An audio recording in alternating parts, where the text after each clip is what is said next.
Hello everyone and welcome back to the Common Sense Crypto channel. As with you always, this is Rich doing another video today on XRP.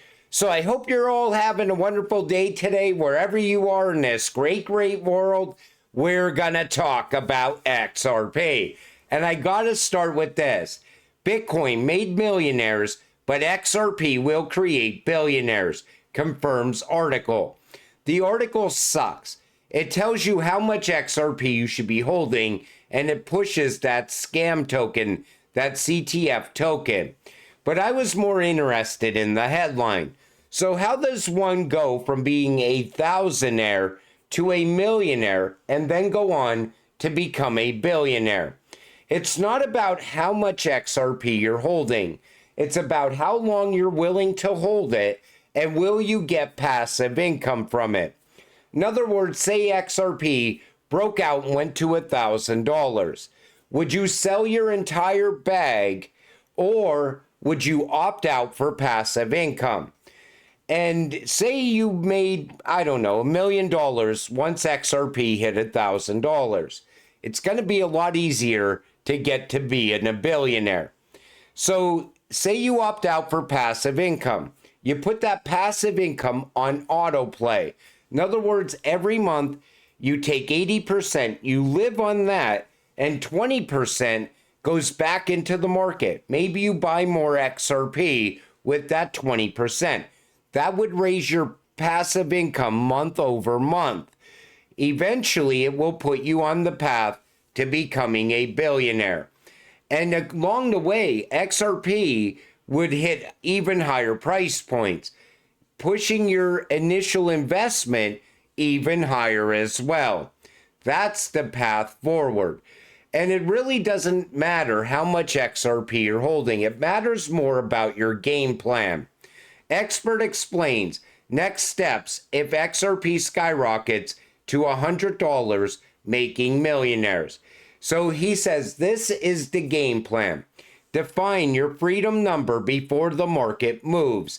This comes from Pantoja, Wealth Building Framework.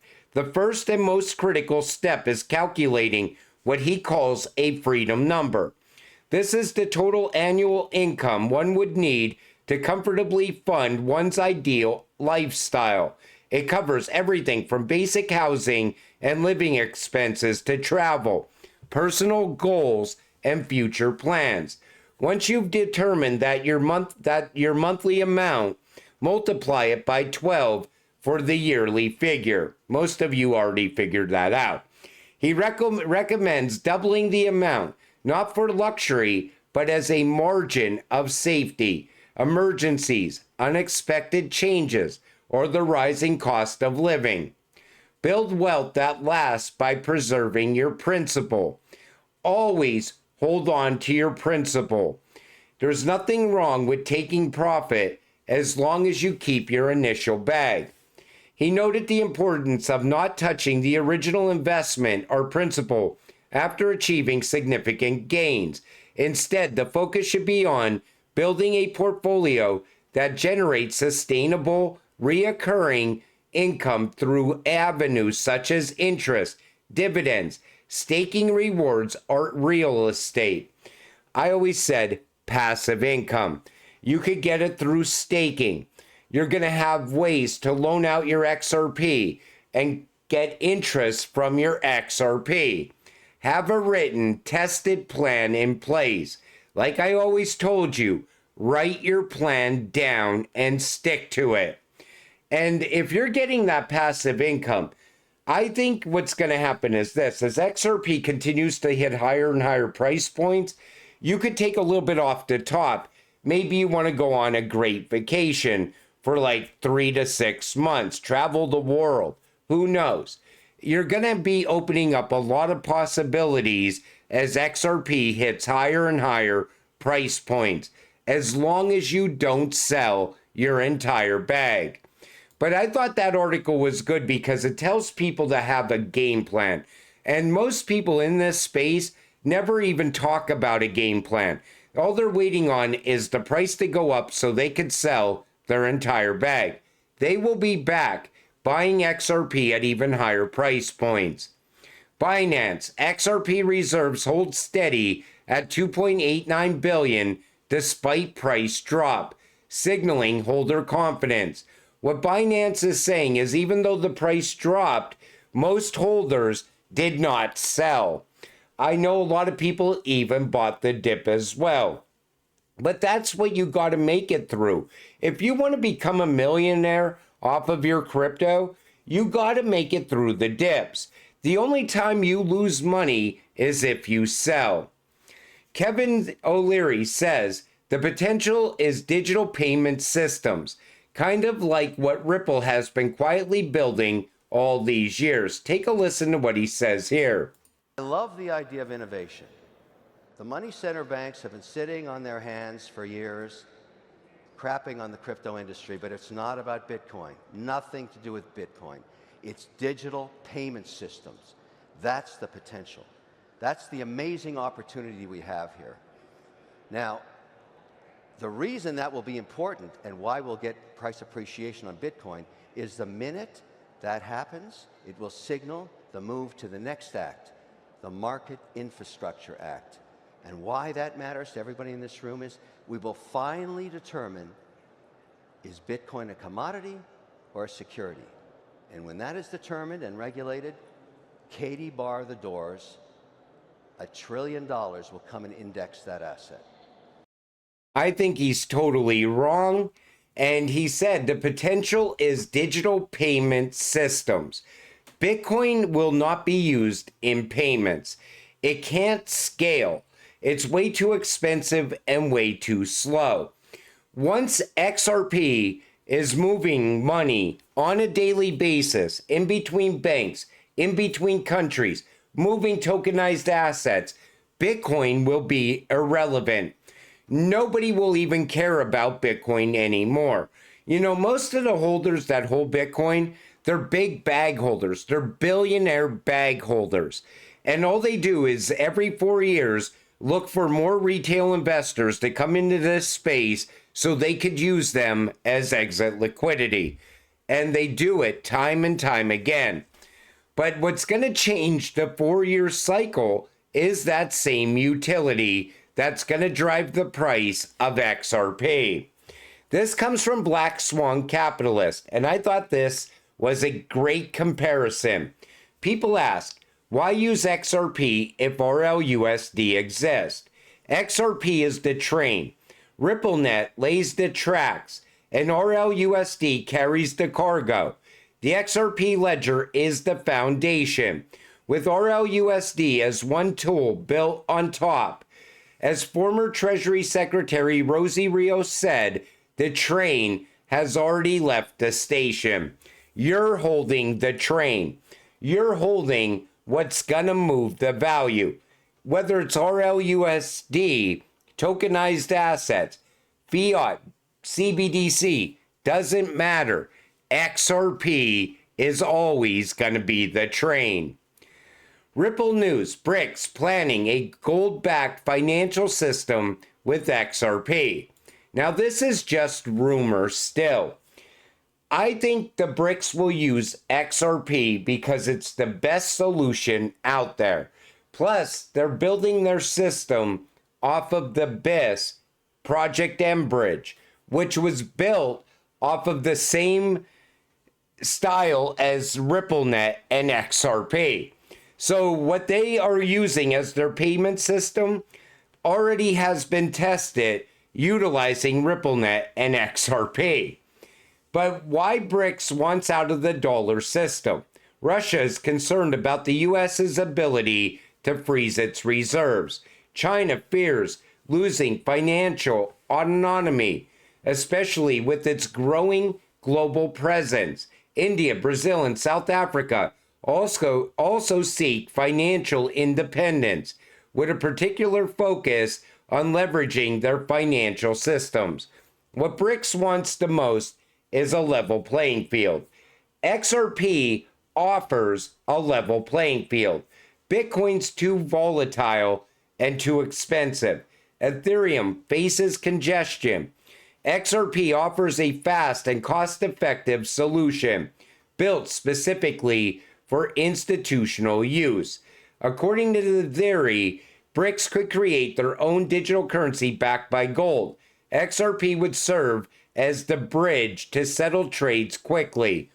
It would work like a trust layer in between these BRICS countries because they don't fully trust each other. XRP would serve that purpose perfectly. And the fact that they use Project Bridge shows you that XRP is most likely going to be used by BRICS in the future. And what about the petrodollar? Jim Rickards talks about it here. Take a listen. Well, you're right, but they are correct. But that's the point. That's why it's time for Petrodollar Accord 2.0. Let's get back to where we were, and that's one of the reasons the president is in Saudi Arabia meeting with MBS. So yeah, but you're right, Steve. But the amount of Chinese yuan that the Saudis took for oil is minuscule relative to the overall market, and they don't want the yuan. Like what are you going to do with the yuan? I mean, buy some Chinese manufactured goods. Fine, they don't even need that many. But this is the Saudis' way, and the Emirates way of signaling the United States, hey, you better get back to being our friend. You better get back to giving us a security umbrella, and you better get back to maintaining the value of the dollar. And then we'll, as I say, that's why I call it petrodollar 2.0. It does need refreshment. It was never a treaty, by the way. It was a memo, which at least at the time was classified. I think that's ever been revealed. But you don't need a treaty. You just need a firm handshake, and they can trust Trump. But that's one of the reasons he's there.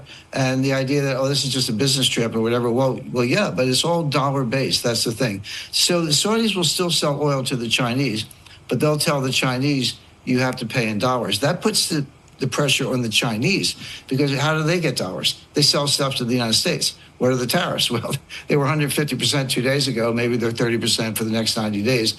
But this is a very complex game, and the Russians are involved. But the U.S., by strengthening the relationship with Saudi Arabia, going to petrodollar 2.0, puts the pressure on China to basically reduce their tariffs and meet some of Trump's requirements. Otherwise, they don't have a source of dollar.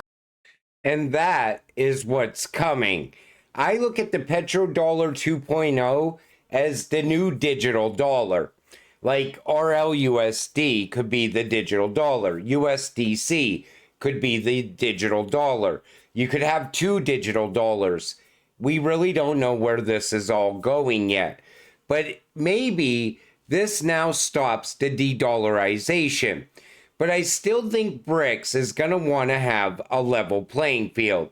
That's where XRP would fit perfectly.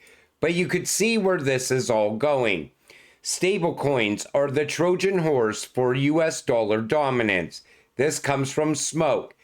With stablecoins, the United States doesn't need to force other nations. Instead, cryptocurrency native financial systems end up reinforcing the dollar's reach organically. This is the plan. Embrace stablecoins, regulate them to keep them within the United States framework, and let the free market do the rest. That makes a lot of sense. And even RLUSD would strengthen the US dollar. It could move the dollar's value around the world very fast. But then you bring in XRP as that bridge currency, that trust layer in between the United States and the UK, the EU, the BRICS countries, doesn't matter. XRP always will work like the trust layer. This is how you strengthen the dollar into the future. And I see why Trump was meeting with Ripple. City, money, tokens, and games. Blockchain's next billion users and trillions in value flat out proves that large banks like Citi already know stablecoins must be integrated into the banking system for users to earn yield and access programmable money. This comes from Cyprus. And think about all that liquidity that's just sitting around. Banks could assist stablecoin issuers manage liquidity by monetizing idle cash and generate yield from overnight lending. Banks could provide liquidity to fintechs in the stablecoin network to access 24/7 settlements in illiquid corridors.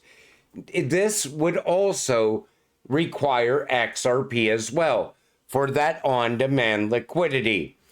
This is why you're holding the future. Everybody looked at RLUSD as a major threat to XRP, but it's going to bring even more utility to XRP, more usage of XRP as well. Eric Trump says crypto will destroy banks like JP Morgan Chase. Take a listen. And I go, why do these banks even need to exist? You know, what is it that JP Morgan Chase does, you know, that DeFi, that blockchain can't do better, cheaper, more efficiently, more transparently? You know, hence really the creation of this idea, and really hence my entrance into, you know, the cryptocurrency world. And I think it's going to solve a lot of problems. You know, the SWIFT system in this country is absolutely broken. Every week I'm waiting for a wire transfer to come in at 4 o'clock on a Friday afternoon, or trying to send one out. It's slow, it's lethargic, it doesn't make any sense. You look at what digital currency can do. You look what a digital currency backed by the US dollar, backed by US treasuries, that can be sent anywhere on earth instantaneously, 24 hours a day, 7 days a week, can do. It's going to revolutionize finance, and we're very excited to be on the forefront. He just explained XRP is what he did. And he is right. Crypto could destroy the banks, but I think the banks are going to welcome crypto with open arms. They don't have a choice now. It's going mainstream. It's getting adoption everywhere. And if they don't accept crypto, or they don't push ahead with crypto, these banks are just going to fold up one after another, because they need to innovate. And this is what the consumer wants. They want real-time payments. You see how disgusted he is with SWIFT. All 11,000 of their customers feel the same way. People are done with this 2 to 3 day wait. And God forbid it's a holiday weekend. Now you're looking at a 4-day wait for your money to show up on the other end, or show up on your end, coming into the country. This is why Ripple will replace SWIFT. It's just a matter of time. You are holding the future. I stress that. You know, at the beginning of this video, I was talking about how you go from a thousandaire to a billionaire. This is how it's done. You're holding the asset that can make that happen. As long as you have a game plan, and as long as you stick to that game plan, and as long as you put your crypto to work for you, and then you get to sit back and get that financial freedom. And you can continue to build wealth in a comfortable way, knowing month over month, you're going to cover all your bills without touching the principal investment.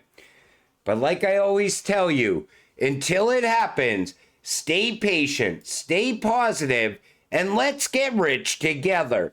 With that said, I'm going to wrap up this video. I want to thank you all for watching. I appreciate all of you. I'll see you in the next one. Have a great night.